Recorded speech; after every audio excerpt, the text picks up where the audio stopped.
God has a hard-on. Perfect world was a dream.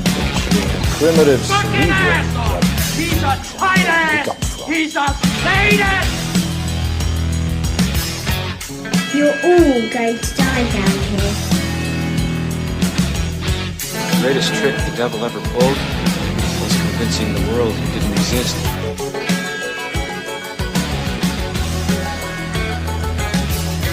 Happy heresies, my beloved true seekers.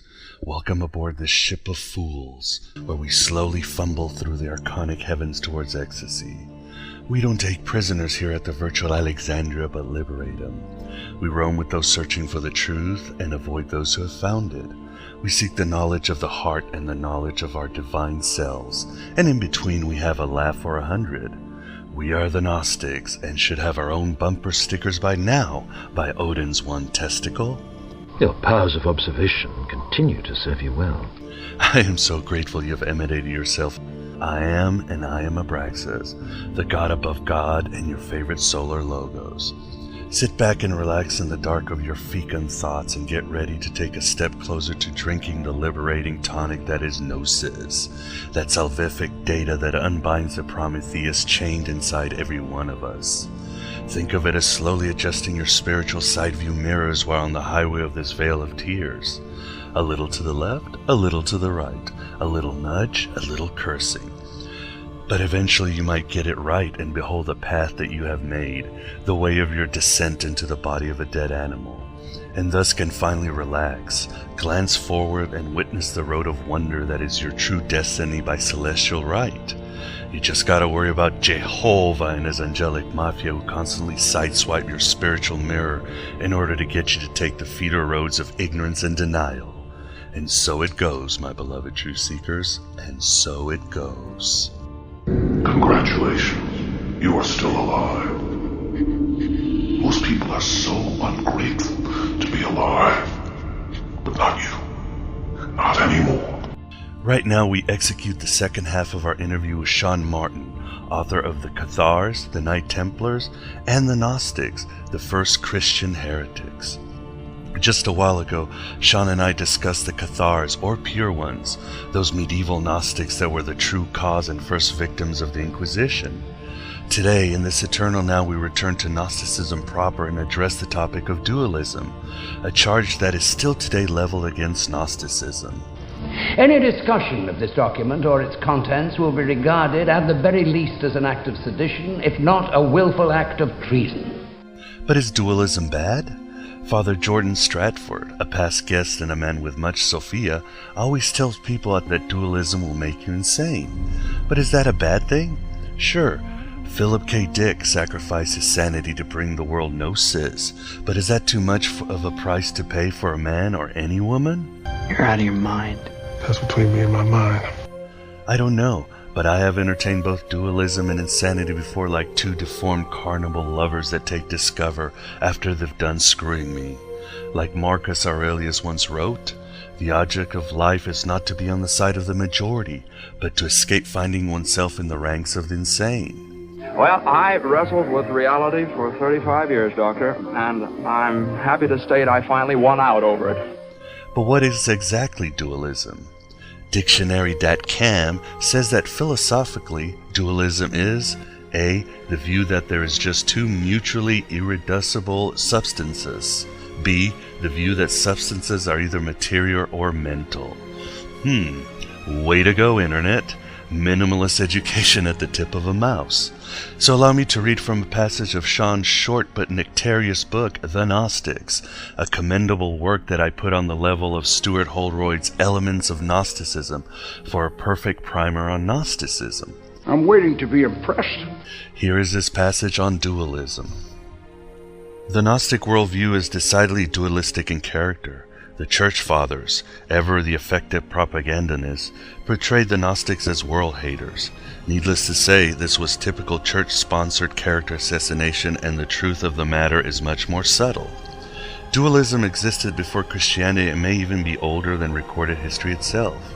The term was first coined in 1700 by the English Orientalist Thomas Hyde to describe any religious system which held that God and the devil were two opposing co-eternal principles.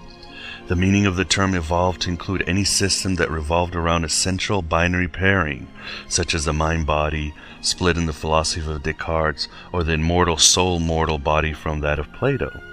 Dualist strands exist in one form or another in all major religions, whether monotheistic, acknowledging one God, such as Islam, Judaism, and Christianity, polytheistic, acknowledging many gods, such as Shintoism, some forms of Wicca, or the pantheon of classical Greece, or monistic, acknowledging that everything, the divine, matter, and humanity, is one and the same essential substance, such as certain schools of Hinduism, Buddhism, Taoism, and pantheism. For example, fundamentalist Christianity has pronounced dualist slant in that it sees many things in the world, rock music, drugs, New Age philosophy, Hollywood blockbusters, as being the work of the devil. Likewise, extremist Islamic groups see non-Muslims as either essentially asleep to the truth or actively engaged in undermining the religion of the Prophet. In both cases, an us and them mentality prevails, from which there's only one escape route, either belief in Jesus and the Prophet Muhammad respectively. Despite these varying levels of dualism in the different faiths of the world, religious dualism proper stands apart in position with the notion of the two opposing principles of good and evil. Within the dualist tradition itself, there are generally held to be two schools of thought: absolute or radical dualism and mitigated or monarchical dualism. So that's it. After all this time, a switch goes off just like that. So are the Gnostics dualists?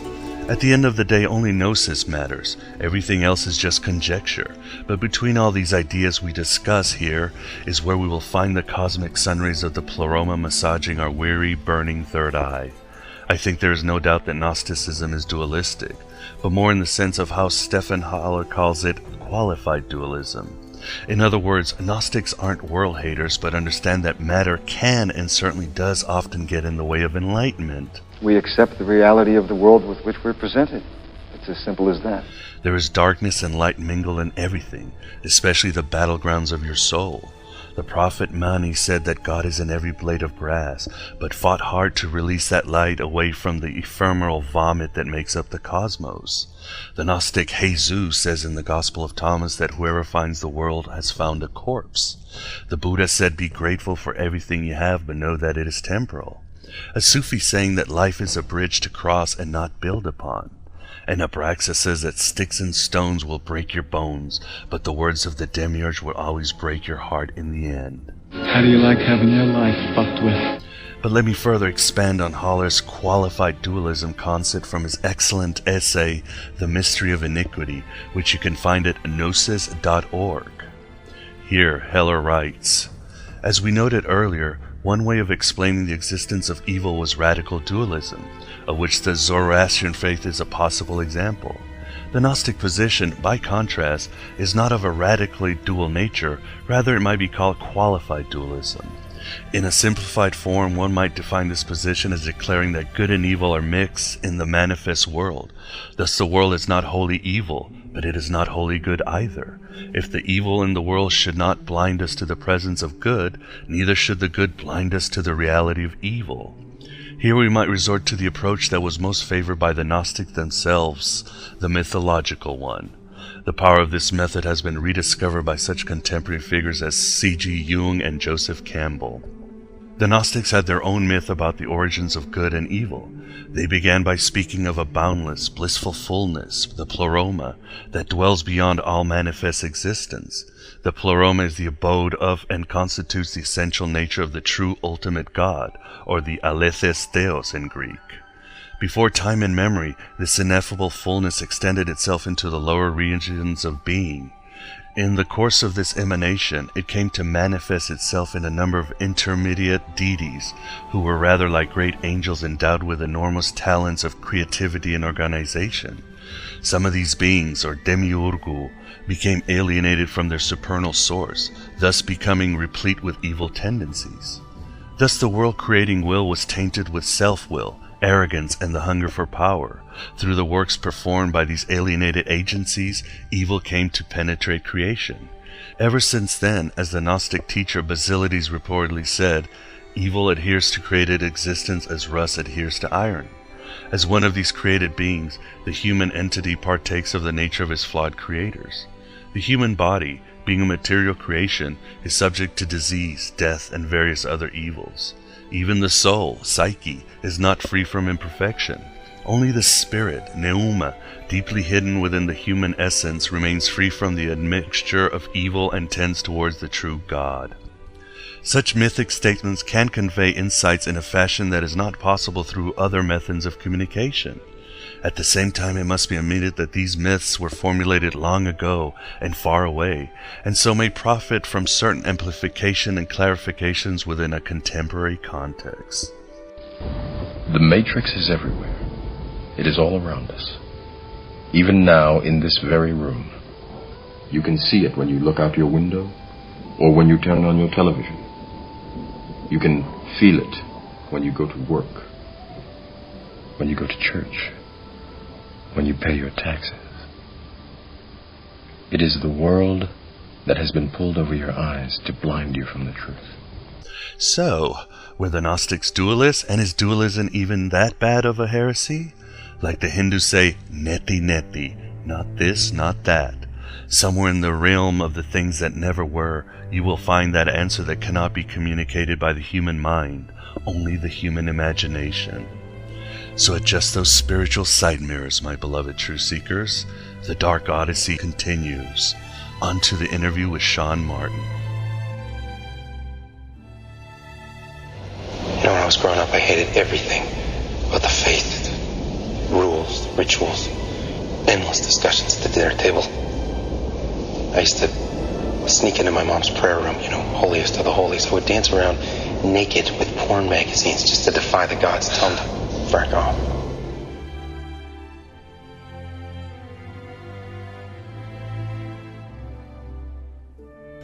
Today we have the pleasure and honor of having back Shawn Martin, author of The Gnostics and the Cathars, among many other good books. How are you doing today, Shawn? Good, thanks, Miguel. How are you? Oh, just wonderful. Great to have you back, yeah. And thank you for taking your time. You're welcome. It was a pleasure talking to you last time, and good to be back so soon as well. Likewise. Well, the sooner the better. But anyway, why don't we try and talk about the Gnostics and their adventures or misadventures in history. But first, why don't we start with kind of a personal question. In your blog, you call yourself a Buddhist. What exactly interests you so much about the Gnostics? Partially the reasons for, so I guess, drifting towards being attracted to Buddhism was a sort of a slow process. And I guess it sort of begins with my sort of childhood.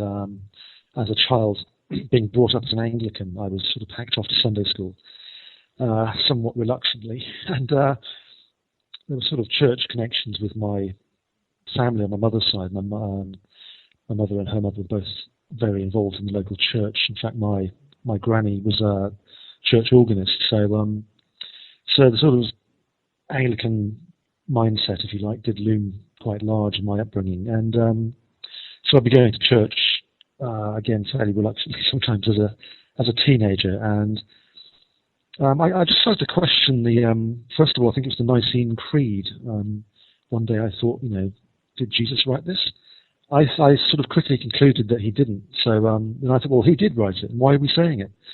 So sort of once I started asking questions about the Anglican service, and then I started looking into, I think that's where it began, this sort of being attracted to the sort of simplicity of things like the Sermon on the Mount and the parables and so on, and the story of the woman taken in adultery and so on.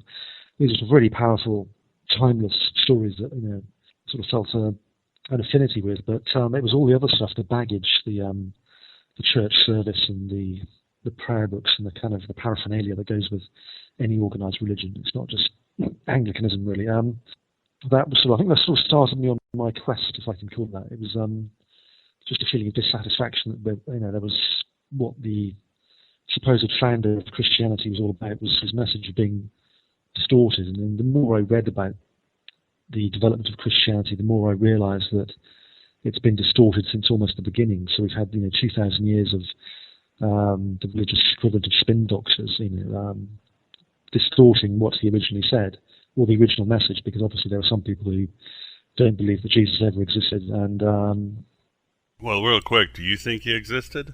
well, I think somebody had to exist. I mean, the Sermon on the Mount didn't write itself. So I think there was probably someone there who was, some original teacher. But it's really odd how you can sort of trace everything back to St. Paul, and then before him, the trail goes cold. There's very few verifiable historical facts. So, I mean, I know that someone you've had on your show, Timothy Freak, has written several books about Jesus. Basically, didn't exist. It was a myth that was dreamt up to embody these teachings, and I guess that's a fairly valid thing. And in a way, it reminds me of the Buddhist idea that if you meet the Buddha on the road, kill him, which means that whether the Buddha existed or not didn't really matter. It's can you follow the teachings and put them into practice in your daily life. And I think the same is sort of true in Christianity, at least how I understand Tim Freak's point of view, is that it doesn't really matter if Jesus didn't exist, because it's what these parables tell us and what things like the Sermon on the Mount tell us are still more relevant today than ever, really. But yeah, I think probably there was someone around in the first century who was a great teacher, and and as I say, he's been misrepresented. And I think he reminds me of that brilliant line in the Woody Allen movie Hannah and Her Sisters, where Max von Sydow's character is saying something like, I haven't seen the film in years, but I'm probably misremembering, but I think he says something like, if Jesus came back today and saw what was going on in his name, he'd never stop throwing up. And yeah, I remember that. I just think it's a great line, and one of Woody's best. And I totally agree. It's a great original, inspiring message has been totally warped. And when Christianity became organized, and then it was basically carried towering to the Roman emperor, so politics and worldly power became kind of enmeshed with Christianity right from the start. So I just think as soon as you're dealing with politicians and governments, you are in the realm of lying. Basically, that's what they do. Answer to your question, so yeah, I feel very drawn to Gnosticism. I still, as a kind of spiritual practice, I suppose I sort of drifted towards Buddhism, kind of independently, and I find something in Zen that's quite the philosophical side of it is quite amazing, and I think that sort of suits my character. But then when I was writing my book on the Gnostics, I began to research the affinity between Buddhism and Gnosticism. And there are books have been written, as you know, about the sort of parallels between Christianity, or Jesus' original message, not organized Christianity per se, but Jesus' teachings, and Buddhism. And we know the Buddhists were in Alexandria in the 1st and 2nd centuries of our era. So there's a possibility, a distinct possibility that some of that influence rubbed off on the early Gnostic teachers. So I think there is some sort of connection between Gnosticism and Buddhism. So being a Buddhist and a Gnostic at the same time is entirely possible. But one of the nice things I like about the Buddhists is you can kind of be a Buddhist and an atheist, or a Buddhist and a Christian. They're not particularly possessive, of their students. So I find that kind of laid back attitude fairly, inspiring and sensible, basically, because most other religions are quite like to possess you or say, right, you're one of us and you can't be anything else. So that's not really how people work, I think. Well, at least it's not how I work. So. And Shawn, as far as you can tell, what are the origins of Gnosticism? We know that some of the Gnostic groups, or what became known as Gnostic groups, were originally sort of breakaway Jewish groups. The Dead Sea community at Qumran, for instance, were a fairly radical bunch of people. And they've become, as far as I know, the story of Qumran, have become disaffected with mainstream Judaism, and ever since the time of the supposed Babylonian exile, which again is something people have called into question and saying, did the Jews ever really get exiled to Babylon or taken captivity in Egypt? And the people who say no, it's just a story. And but regardless of, there had been a lot of factionalism within Judaism itself. So by the time of the 1st century of the Common Era comes along, you've got certainly quite a few kind of radical splinter groups off in the desert doing their own thing, like the Qumran people who are famous now because of the Dead Sea Scrolls. And so we think that the Gnostics kind of sprung out of that kind of cultural matrix and Jesus himself was said to have been, Jewish.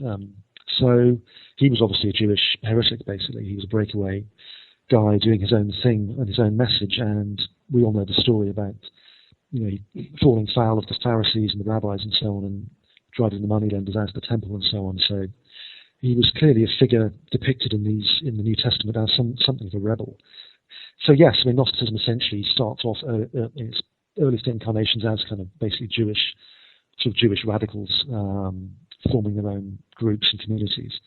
And then once the Christian teachings start getting out there in the 1st and 2nd centuries, a lot of these Gnostic groups presumably then became kind of Christianized, due to the fact that the Christian community was sort of starting around towards the middle of the 1st century. So, and most of what we know as the Nag Hammadi library is essentially kind of Christian-orientated Gnostic texts. Some of them, seem to be more kind of Judaic than others. If you get the Nag Hammadi library in English, the great book edited by James Robinson, which is the sort of standard edition, each text has an introduction. It tells you, this is kind of largely Jewish, or this is mainly Christian, or you can see where the Christians have come along and basically rewritten Jewish texts. I think something like the Apocryphon of John is about the only one that pops into my head at the moment, where I think they did a bit of rewriting. What was essentially Jewish text and then became Christianized as it circulated. So yes, we know we tend to regard the Gnostics as Christians, but in fact they were originally Jewish in the main, and in the guise of later groups and religions like the Manichaeans, who I'm sure we'll talk about, and the Neoplatonists had Gnostic strands in them, but they weren't Christian. So it's possible to be a Gnostic and not a Christian at all. So some people actually regard Gnosticism as an independent religion, not really, obviously was influenced by Christianity, but really should be regarded as a separate religion. So it really...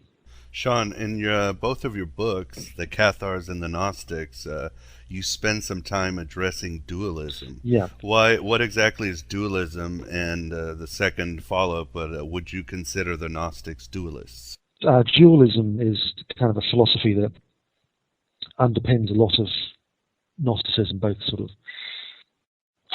classical Gnosticism, which for the purposes of our discussion today, I'd define as being sort of 1st century, the Common Era, up to the 4th century, and then you've got the medieval Gnostic movements like the Bogomils and the Cathars, and a group called the Paulicians as well, who are less well known, and they're much more dualist.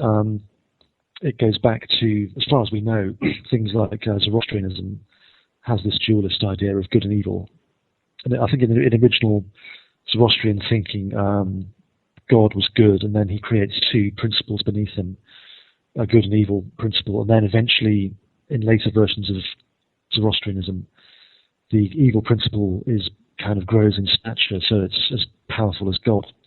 The idea that basically, in Christian terms, it means that the devil is as powerful as God. In radical dualism, that's dualism at its most extreme, and then you've got another form of dualism, which is basically known as moderate dualism or mitigated dualism or monarchian dualism. It's got various names. But this more moderate form of dualism means that, or says that, the devil is pretty powerful, there's no mistaking that, but the good God is still above him and will triumph in the end. How that gets expressed in Gnosticism, in sort of classical Gnosticism mainly, is the idea that they regarded the God of the Old Testament, whom they called the Aldebaoth, which again has various explanations for what it means, but it's sometimes thought of as explained as meaning childish God, or words to that effect, or the selfish God thing, words like that. So clearly an incompetent or inferior deity. And the Gnostics sort of thought, well, with a God like this, we don't really need a devil, because this jealous God spends the whole of the Old Testament giving the Israelites and sundry other people a hard time with his various thunderbolts and plagues. So the Gnostics basically held this Old Testament God to be basically the devil. They thought that there must be a God above him, the God above God. And this was the true good God who is the sort of not the creator God. They had a really interesting take on the creation myth of Genesis, and so that's how it gets expressed in classical Gnosticism. And when you get to the Middle Ages, I mean, we don't really know where the Bogomils and the Cathars really came from. They just sort of appear in the 10th century, and then the Bogomils survived actually for centuries. I mean, the Cathars are the more well-known variant, and they really only existed in significant numbers for about 100, 150 years. And when you get to those guys, they're more radical. They're more radical dualists, and they see the devil basically as the creator of this world, and everything associated with this world basically is fundamentally evil because it's material. But I think the sort of classical Gnostics, they were, the dualism was certainly part of the picture, but it wasn't. They weren't kind of obsessed with the ideas of dualism. I think it's my understanding of Gnosticism. It was, the idea of Nosis itself, knowledge, was more important than, worrying about this jealous God. So there were dualists, but that wasn't their main concern, or yes, I think so. I mean, so obviously, as I say, dualism was part of the Gnostic worldview, but it wasn't like the central point of doctrine, if you like. So what would save you is the knowledge, the divine knowledge, and of which knowledge that the world was created by an incompetent God was part of the overall Gnosis. But there were other things a Gnostic could do, as it were. And we're talking about Gnosis, and a lot of people give their definitions. But one way that sometimes helps people understand Gnosis is comparing it to other religious traditions. Yeah. Do you see Gnosis in other traditions, and how do they translate it? Well, Gnosis, the idea that it's knowledge that will save you, not faith or good works or anything like that, or observing, going to the church or mosque or synagogue or temple, whatever your religion has. It's kind of an inner understanding. And but I think the most obvious parallel is with Buddhism and the idea of enlightenment. And when the Buddhist is enlightened, that's the kind of waking up to the truth of the Buddha's teachings, that the world is suffering, and desire plays a huge part in that. But we can actually get around that by meditation and so on, and mindfulness practices. So the Gnostic awakening is very similar in a way. It's the knowledge that there's a divine spark of the true God within us all. Knowing that we are literally part of the divine is a big part of the Gnostic beliefs.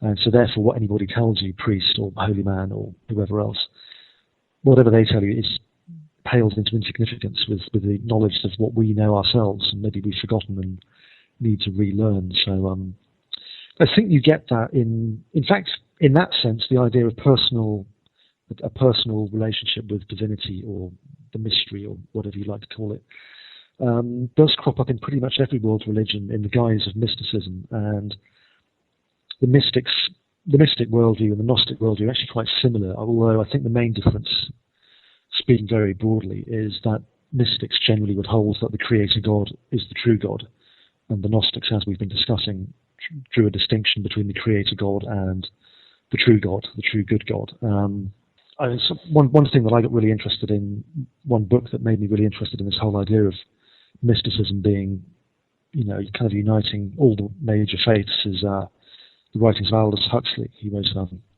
a great book called The Perennial Philosophy, which is another name for this, I suppose, mystical tradition. And it's reflected in every major world religion. And quite often, like the Gnostics themselves, the mystics in Christianity and Islam and Judaism all got into trouble with the authorities because they were sort of speaking from their own experience, from their hearts, and they weren't necessarily following dogma. Sort of mysticism and Gnosticism are above dogma. So, but yeah, that's where conflict arises, and a lot of mystics found themselves being put to death by their own church, or there's even I know I read about Sufi holy men in Arabia being crucified.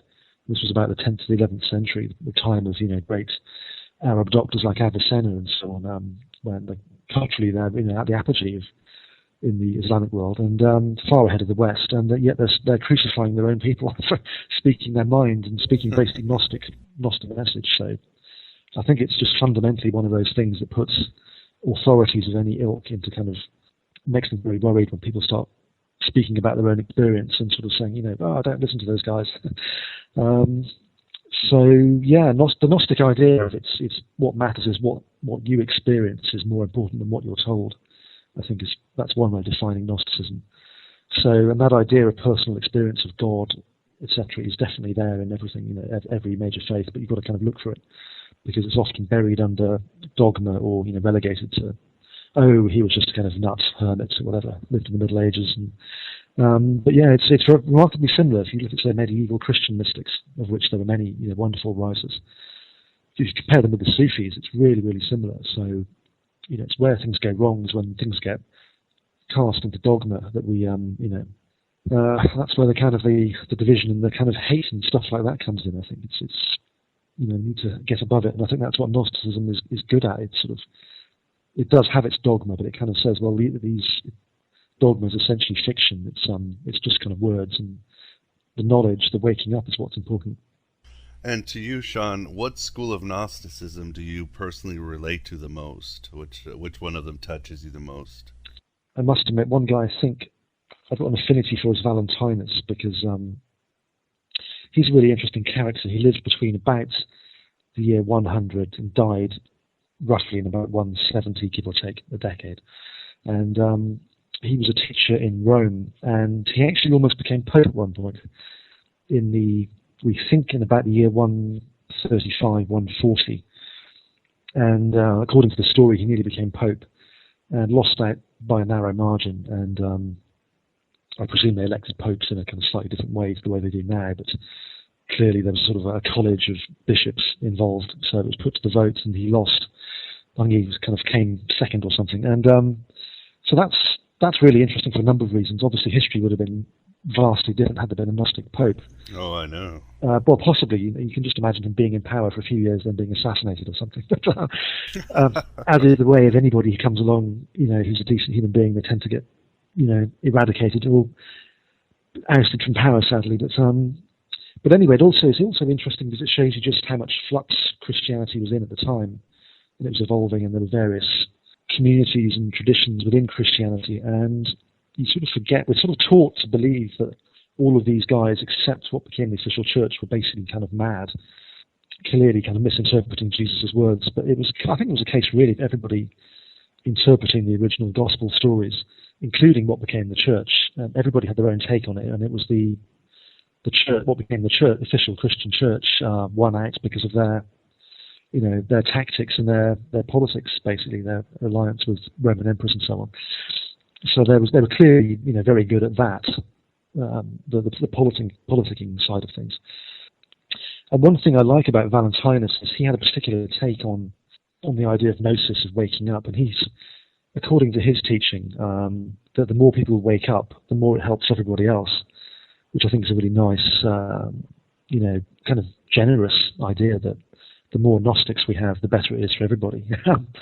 So, and the idea that the Gnostic can actively help the state of the world, because I think some Gnostic schools were sort of meant to be quite pessimistic or ascetic or cut themselves off from the world, thinking, well, we're kind of in the world but not of it, and would go off and be quite rigorous and with their various disciplines and live in caves and whatever. But people like the Valentinians, as they're known, were fairly sophisticated people. I think they're largely kind of urban, sort of city-dwelling people. And as I say, the one reason why I would pick Valentinus is this idea of, the waking up. If you wake up or attain Gnosis, you are not only helping yourself, big time, but you can actually help other people because you've woken up, and you can't help but sort of radiate the vibes, as it were.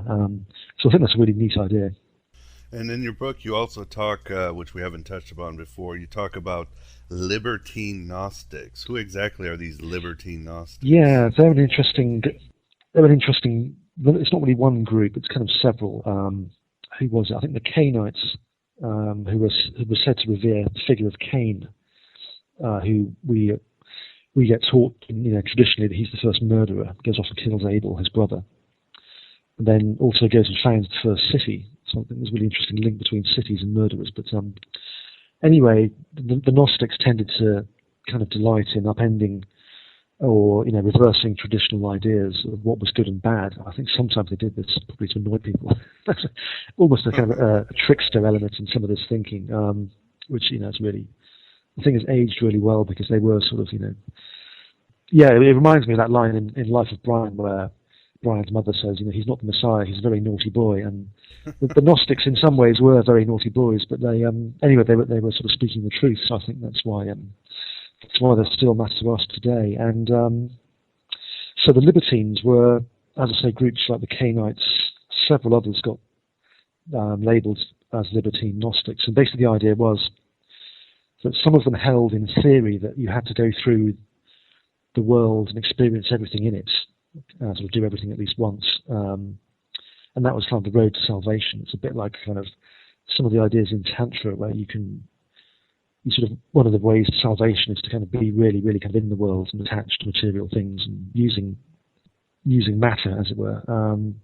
So this included, theoretically anyway, committing crimes, that was okay to commit crimes, but we think a lot of this really was the early church fathers basically, spin doctoring the situation and saying, well, these Gnostics, these terrible people like the Cainites and the Carpocratians and so on, these other various groups, they're committing all sorts of terrible crimes, and they think that's the way to salvation. And there's no real evidence that these Gnostic groups ever did anything like that. I think it was more, as I say, it was either hypothetical that, if their philosophy was carried to a logical conclusion, you would have to kind of start, going on various rampages of crime and general immoral behaviour. But there's no record of any of them ever doing that. So it does look like it's a church spin doctor job, saying, well, these guys are obviously heretics and not the true followers of Jesus because they're going around committing crimes all the time. But it does seem that that didn't really happen.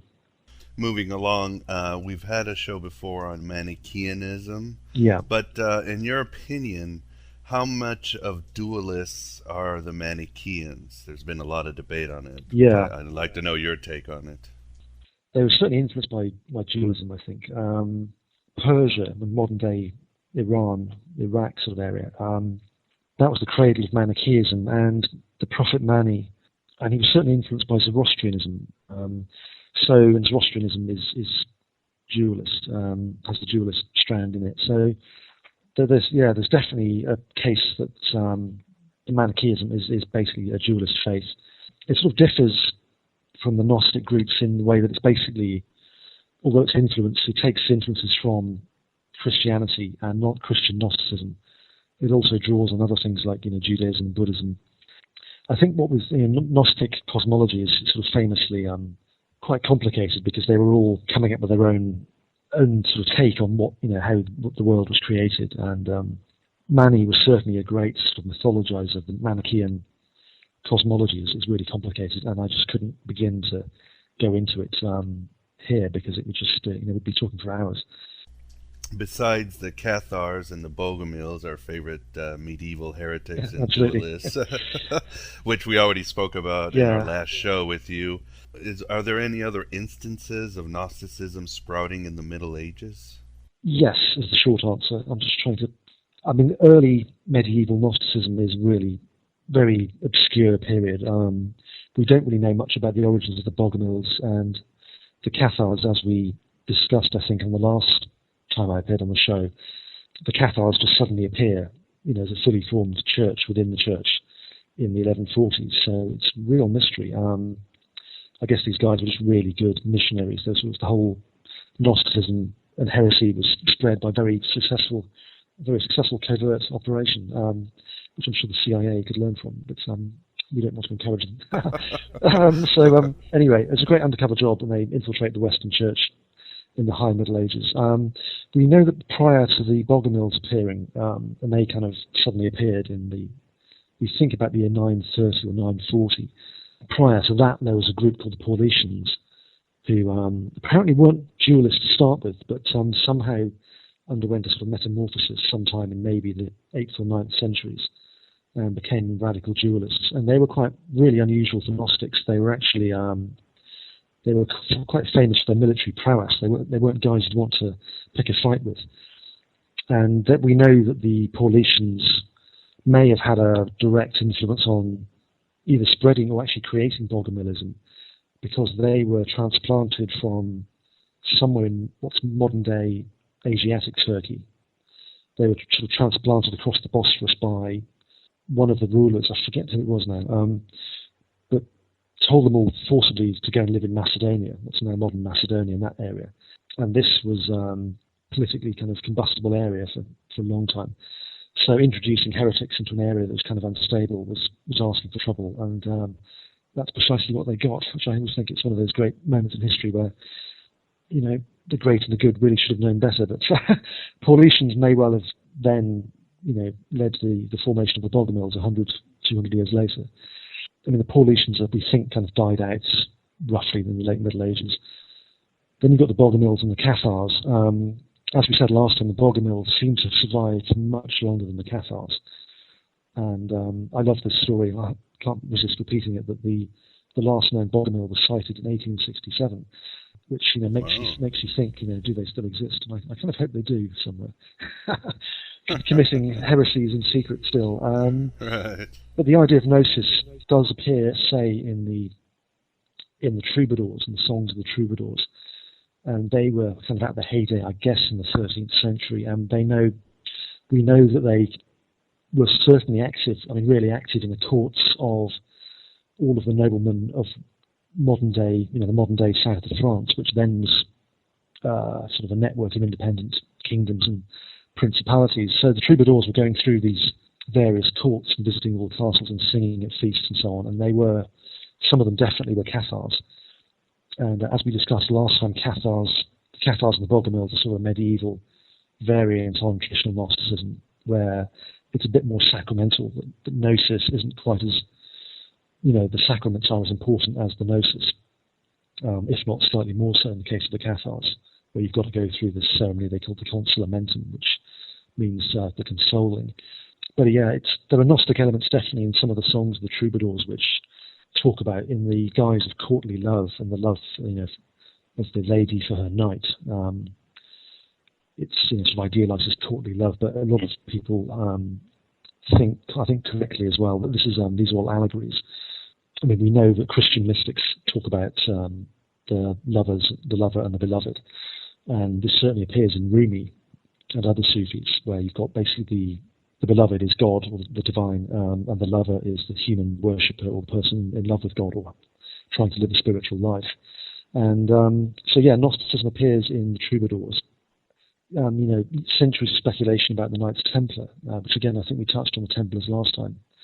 And, you know, according to some people, the Templars were guardians of Gnostic texts and so on. I think if the Templars were infected with any sort of heresy, it's probably some, you know, Sufism. So therefore, a little bit of Gnosticism could have been in the Templar ranks. I mean, one thing I think is really interesting is when the Templars were arrested, they were famously charged with worshipping a head called Baphomet, and that was long thought to have been a corruption of Muhammad. So they thought, well, they're worshipping Muhammad, they're committing apostasy. In Sufism, it could be a translation of the Sufi term Abufi Hemat, which means father of understanding. This figure is symbolized, I think, as a head. But anyway, the idea is the father of understanding, wisdom, which basically is another word for Gnosis. It basically means the complete human being, somebody who's woken up. So if the Templars were, when they did have heads, we know that they had this sort of, they did have saints' relics, which did include saints' heads. But they also had other sort of head shapes, reliquaries, and ritual objects. So, you know, it could be that these kind of head things, these head objects were basically signified Gnosis, of waking up. And I think that's quite a convincing explanation, certainly my favourite explanation of what the Templars might have been doing. And then after that, I guess Gnosis and the idea of Gnosis or a personal awakening, as I say, it definitely appears in the great Christian medieval writers like Jan Ruysbroek, for instance, and a lot of the English 14th century mystics, Meister Eckhart as well, the sort of Gnostic strands in him, and also in alchemy, the various alchemists the medieval alchemical texts are fairly, I wouldn't say rudimentary, but they do tend to get more complex by say about the 15th century, 16th century. And there's certainly a link between alchemy and Hermeticism and the early Rosicrucian texts. So that's when Gnosticism does kind of flare up. And there's also, I suppose, a case to be made for even the whole idea of the scientific method being kind of Gnostic in a way, because it's all about what you know directly. In this case, it's the idea is taken into a laboratory. And then later on, we come to people like Blake. So, do you see any flares of the Gnostic spirit during or after the Enlightenment period? I know you talk about how Voltaire liked to use the Gnostics as one of his weapons. Right? Yeah. Voltaire definitely was fond of the Gnostics. So certainly Voltaire is. I don't know whether he believed in Gnosticism or Nosis, but maybe might have been just using the Gnostics as a kind of tool to attack the establishment, both the church and the powers that be at the time. I think he's really one of the first. I mean, there's a big gap. You've got people like late Renaissance people. There's definitely sort of shades of Gnosticism in, as I say, in the early Rosicrucian stuff. That's early 17th century. Possibly, I don't know whether probably people like Bruno and Bohm, who are kind of on the fringes of sort of Hermeticism. When I say the fringes, obviously, someone like Bruno had his own cosmology and was obsessed with Egypt and so on. So there's kind of like it sort of goes quiet in a way. I think because you've got then there's a great deal of printing of a lot of alchemical texts originating in the 17th century. And by that time, alchemical writing and cosmology and so on is kind of fairly distinct, and it's sort of moved away a little bit from Gnosticism. And you briefly touched upon, or you just mentioned, William Blake, and we really haven't talked about him yet on this show, but how do you see him as a bona fide Gnostic? He was born in 1757 and died in 1827, and he starts writing in the 1780s. And he was influenced initially by Emanuel Swedenborg, who I don't know much about actually, but quite possibly slightly Gnostic. Don't quote me on that. But anyway, I think Blake sort of grew away from the Swedenborgians and started doing his own thing. And there's a great quote. I mean, a lot of research into Blake has been done by the poet Kathleen Raine, who published at least one book on Blake. And for her, Blake was the man. He was her master, who she not only researched but kind of lived by his thinking in a way. There's one instance where, I mean, Blake's cosmology is famously, in typical Gnostic fashion, fairly extensive. I mean, the Gnostics, I think, saw creativity as a kind of divine attribute that we ought to use it, and we ought to use our imaginations for the good, really. So Blake's mythology, if I can just find it, you've got the various Blakean, mythological figures like Urizen, for instance, whose Urizen could represent the church and the state, sort of the forbidding, repressive powers. You've also got the divine man is signified as Albion, which obviously is the old name for England. So within this divine figure, you've got the powers of reason, passion, sensation, and instinct, who Blake calls Urizen, Luther, Tharmas, and Urthona. So all of these figures are sort of Gnostic spirits, if you like. In the broad sweep of the Blakean view, the worldview, Albion's fallen asleep because Urizen, whose reason has become dominant. So it's the idea that we're sort of ignoring our divinity, and the powers that be are essentially not on the side of the divine. Really, it's a question of in Blake of Albion trying to kind of gather these bits of them back together and restore some sort of balance. And that's a really, really oversimplified version of Blake. I mean, I'd always thought people called Blake a Gnostic because it was kind of a convenient thing, and it was nice to co-opt, one of the greatest poets and artists of all time into Gnosticism. But Kathleen Raine did actually unearth an actual quote. There was a literary critic called Crab Robinson visited Blake, and they were talking about Wordsworth. And apparently Blake said, "Nature is the work of the devil," which is a very Gnostic, this was kind of more like a radical dualist idea to say that nature is evil. The Cathars certainly had a sort of contempt for nature and in more kind of moderate dualism, matter itself, the created world, isn't seen as evil. And I think in the philosophy, I'm pretty sure the Valentinians regarded nature as essentially could be benign or could be used for good purposes. But so Blake's saying nature is the work of the devil, and you've got to remember that he lived almost his entire life in London. I think he only spent about 2 or 3 years living in the country, and really got into trouble in the country. Had an unhappy time there and ended up being arrested and so on.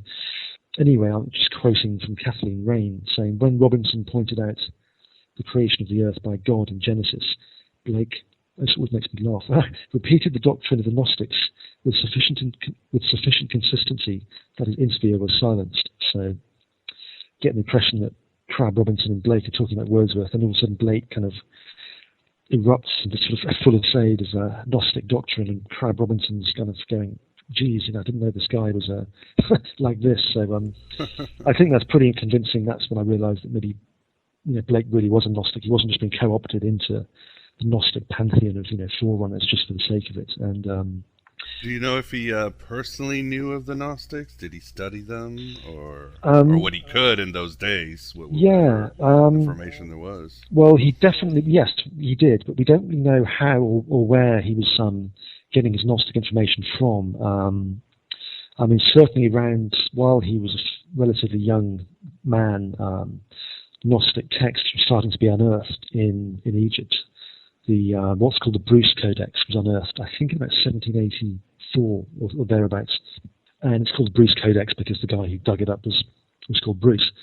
So these were some of the most important, indeed only, Gnostic texts circulating prior to the discovery in Nag Hammadi in 1945. So Blake somehow got hold of a translation or a transcription of probably something like the Bruce Codex. Yeah, a bit of a puzzle, but he definitely did know his stuff when it came to Gnosticism. So how he managed to acquire his Gnostic knowledge, I really don't know. It could have been just the great collective unconscious reaching out. Yeah, you never know. Always a possibility. Yeah, well, especially with somebody like Blake, who I think was a highly intuitive man. He could have been sort of in the air almost. Somebody like him would have picked it up somehow. Going back to our modern times. What do you see as the strongest cultural phenomena that seem to be influenced by Gnosticism? I just can't believe how much the world has come to resemble a Philip K. Dick novel. Very true. Especially the media. I mean, Philip K. Dick was very interested in the Gnostics, and his later work, the so-called Valis trilogy, which is Valis, the Divine Invasion, and the Transmigration of Timothy Archer, all basically Gnostic novels. And some of his earlier stuff is quite Gnostic, and even, Zoroastrian. I mean, an early novel like The Cosmic Puppets is, possibly the world's first and only Zoroastrian science fiction novel, but it's very dualist, and it's slants. One of well, as you probably know, I mean, Phil's twin obsessions with what is human and what is real. And certainly if you turn on the television or read the newspapers or even surfing the nets or whatever, it's it just seems like this kind of complete sham reality that's surrounding us. Frequently Philip K. Dick novels, people kind of wake up to this kind of ersatz or sham reality and sort of wake up to what's going on. Obviously, movies like The Matrix and The Truman Show are kind of maybe the most highly visible sort of cultural phenomena incorporating Gnostic ideas, and they're certainly both heavily influenced by Philip K. Dick. So, The Truman Show is very, very similar to Time Out of Joint, which Phil wrote back in the late 50s. So I think that's really it. It's kind of, we are living in a kind of, so much of our Western culture is fake, basically. It's dominated by the media, governments, institutions, all of which I think are have lost the trust of most people. We kind of just so used to them lying to us. It's kind of weird. I was talking to somebody over lunch, actually. Might be doing an illustrated version of my Kappa book next year, which I'll definitely let you know about when it comes out. But this came up in conversation, how it's just the sort of political, all of the multinational sort of consumer society we live in is complete falsehood, really. And that's, I think, a very kind of Philip K. Dick thing, and very Gnostic thing. It's we're just surrounded by all this. Call it what you will, but it's kind of a fake reality in the kind of Philip K. Dick sense, I think, and it's still perhaps more necessary than ever to kind of have the Gnostic ideas out there that, you can wake up and just, distance yourself a little bit from this.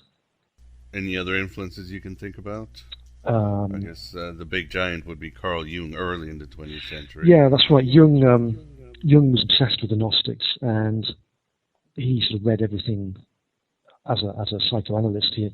He sort of read everything in kind of psychoanalytic terms, in terms of psychology, depth psychology.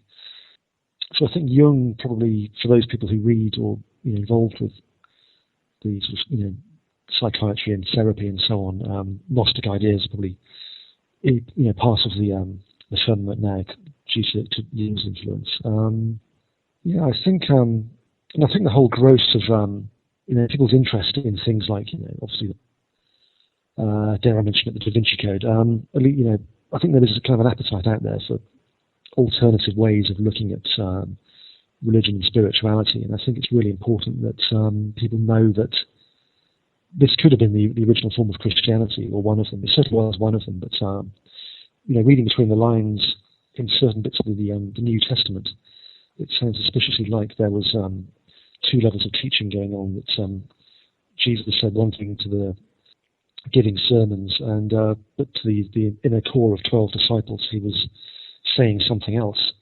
So it sort of suggests to me that Jesus does sound like a Gnostic very much in this. This is Matthew chapter 13, verse 10, and a few verses after that there. Disciples are asking him why he uses parables. And Jesus says, the knowledge, i.e. the Nosis, about the secrets of the kingdom of heaven has been given to you, but not to them. The reason I use parables is that they look but do not see. And that's, I think, a pretty clear statement that there was kind of an esoteric and an exoteric side to Christianity, and the esoteric side would basically be nothing Gnostic, certainly mystic at the very least. So I think to remind people that Christianity had its origins in the sort of not mystic or Gnostic tradition is really important, because you turn on the TV or whatever now, and the media is full of dogmatically religious who are either preaching hate or carrying out suicide bombings, or then you've got a fundamentalist Christian in the White House waging war on terror, and all of this is kind of people are just mired in dogma, I think, and that's one of the reasons why we need the Gnostics, to remind people that it hasn't always been, it needn't necessarily be like this. It's the sort of core of spiritual experience is, I think, basically Gnostic. It's about what you yourself experience.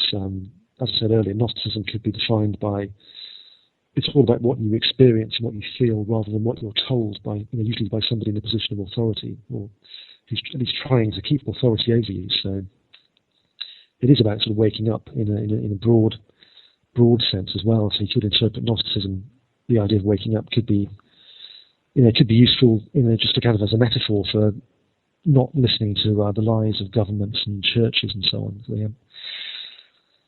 again, I'm not sort of saying that from a conspiracy theory point of view, but just for the sake of kind of sanity and common human decency, that the amount of absolute lying that goes on from governments, for instance, is just scary, really. So it's up to all of us to kind of wake up and find the divine spark within us, because it's in all of us, according to the Gnostics. And I think they might be onto something there. I think so too. That's why they got wiped out. Yeah, well, absolutely. I mean, there's a great quote in. This is something I used as the epigraph to my Cathar book. Throughout human history, believers have waged war against one another. Gnostics and mystics have not. People are only too prepared to kill on behalf of a theology or a faith. They are less disposed to do so on behalf of knowledge. Those prepared to kill for faith will therefore have a vested interest in stifling the voice of knowledge. That's Michael Bagent and Richard Lee of the Inquisition. But I think that's a terrific quote. I mean, that kind of sums up the problems Gnostics face. Even today, it's we're speaking from experience. And when Bagent and Lee talking about people only too prepared to kill on behalf of a theology or a faith. For theology and faith, you could also add, multinational corporation or government or even broadcaster, so or media baron. So, the people of faith still have a vested interest in stifling the voice of knowledge. Gnosis. And again, that means Gnosticism is, it's still, it's almost like an eternal struggle between the people who wake up and speak the truth and they get killed for it. But we need Gnosticism, basically. It's arguably one of the things that could help the human race continue. The idea that, to get above dogma